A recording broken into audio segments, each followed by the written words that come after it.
século XX foi uma era da história marcada por muitos conflitos, embates entre as grandes potências, avanços tecnológicos, um novo método de processo industrial e pela era de ouro do capitalismo. Mas não apenas. Afinal, se tem algo no século passado que merece ser lembrado, são as suas diversas revoluções, que aliás são sentidas até os dias de hoje. E para a surpresa de muitas pessoas, a região do Oriente Médio é um exemplo cabal disso. Hoje vamos falar de uma revolução que mudou toda a forma de comportamento de uma das civilizações mais antigas do planeta, a civilização persa. Chegou a hora de falarmos da Revolução Iraniana.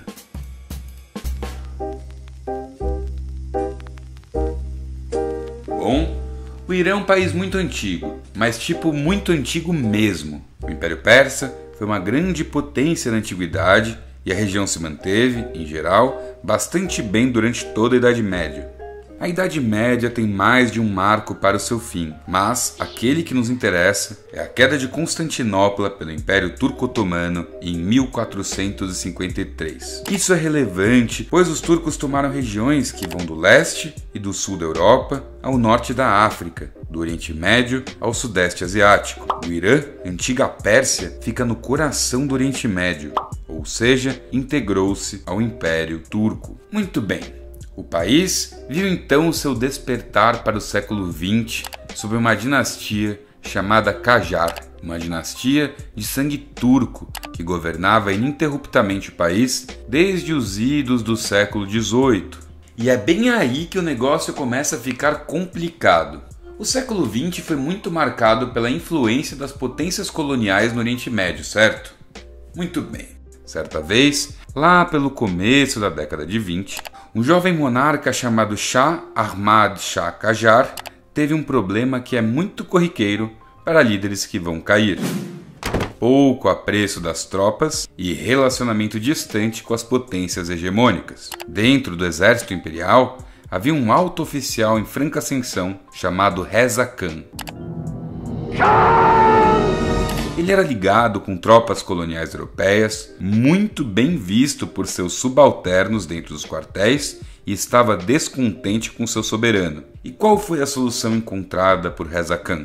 Ele usou as tropas leais a ele para depor o Shah. Reza Khan, de forma metódica, virou a pessoa mais poderosa do país em 1925, quando foi proclamado Shah. Com a mudança de dinastia, alterou-se o sobrenome para Pahlavi. E essa nova dinastia tinha um caráter secular fundamental para entender o Irã moderno.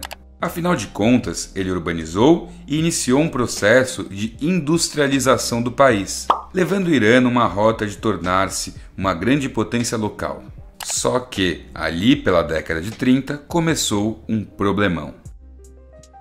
A relação com os islâmicos xiitas acabou por ser bem conflituosa. O Shah era secular e tentava distanciar-se o máximo que podia da liderança das mesquitas, o que irritava os ayatolás. Ayatolá, dentro do mundo islâmico xiita, são lideranças religiosas máximas que descenderiam diretamente do profeta Maomé. Bem influentes, guardem isso.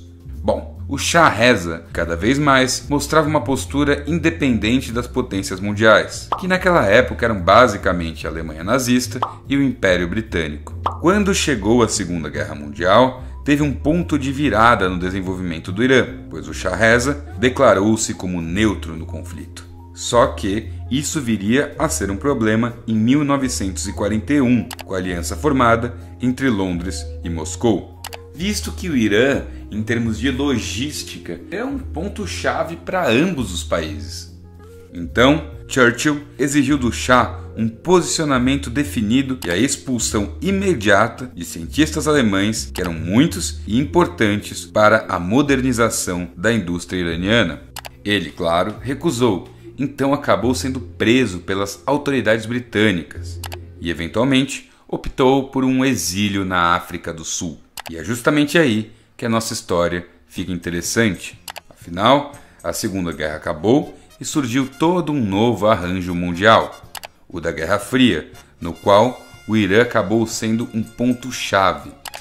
Então, Então eles levantaram lá um famoso Estado fantoche. Ainda durante a Segunda Guerra, havia emergido um herdeiro para ser o novo imperador persa, Mohammed Reza Shah Pahlavi, filho do antigo Shah. E um novo Irã, próximo do Ocidente, nasceu, e com ele a tentativa de modernização nos seus processos fabris, a introdução de ainda mais novas tecnologias, além de ter aberto o país aos costumes ocidentais. O novo Shah aumentaria ainda mais seus poderes em 1953, com uma espécie de golpe após o gabinete de ministros nacionalizarem os recursos minerais. O governo persa se tornou um estado despótico, onde os poderes se concentravam basicamente no Shah. Entretanto, ao mesmo tempo que isso fazia com que o Irã tivesse um distanciamento do Reino Unido, ele acabou encontrando um parceirão, os Estados Unidos da América, o que levou a uma agitação interna. Afinal, secularismo, processo fabris com tecnologia e precarização da mão de obra fortalecem dois grupos, os religiosos e os operários comunistas. Rapidamente, ambos os grupos perceberam que dava para fazer ali uma aliança não lá muito ortodoxa, uma aliança esquerda fundamentalista xiita.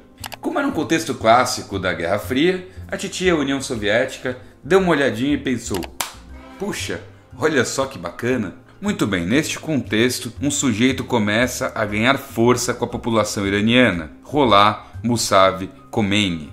Ele ficou para a história como Ayatollah Khomeini, pai da Revolução Iraniana.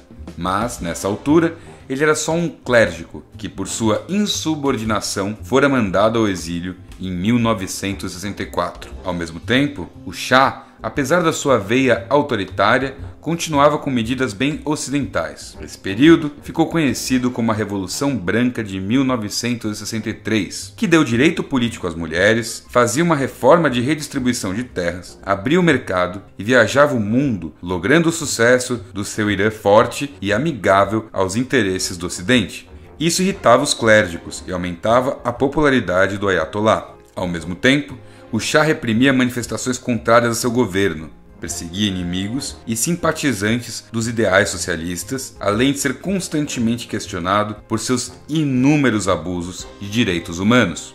Aí o papo foi mais ou menos: olha, cara, eu não gosto dessa Revolução Branca aí não. Pô, cara, eu também não gosto muito não. E aí? E aí foi o seguinte: o Irã era um país brutalmente desigual e a camada mais pobre era justamente a mais religiosa e fã do Ayatollah. Além disso, muita gente considerava que a cultura ocidental era ruim para o Irã e tinha que parar. Então, a União Soviética se colocou como uma espécie de fiadora do movimento, lembrando que o governo do Shah era ostentador, extravagante, gastava muito dinheiro com bobagem e, principalmente, era altamente corrupto. A verdade é que grande parte do suor iraniano era basicamente gasto nas loucuras do Shah. Olha só que bacana. Nos Estados Unidos, um governo republicano de Nixon Ford, muito amigo do Shah, garantia a sustentação do regime, mesmo com o crescente aumento de presos políticos e da repressão.